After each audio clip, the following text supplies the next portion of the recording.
In this video, I'm going to be covering the Hover Tooltip tool in OceansMap. So the Tooltip tool is located here in the top right. By default, it's turned off. But if I turn this tool on, you can see it highlights. Now when I position my cursor over the map, OceansMap gives me information about this specific location. So we don't have any layers turned on the map, so it just gives us the lat and long of the cursor. But if I go into our data layers tool and turn on Atlantic wave height, now if I position my cursor over a specific area, the Hover Tooltip tool gives us the wave height at this particular location along with the lat and long.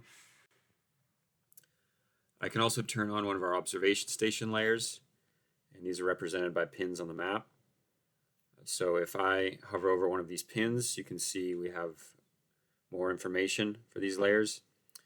So it gives us the name of the station, the date and time the data is valid, more station details with a link, and then the data that's getting measured at the station right now, and what parameters are available and what are not.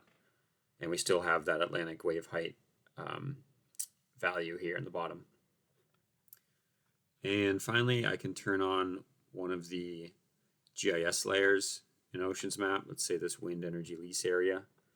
And if I hover over this area, you can see we also have quite a bit of information for this specific layer.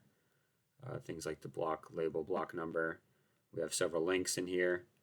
So this tool allows the users of OceansMap to quickly view information about a specific layer without needing to click anywhere on the map.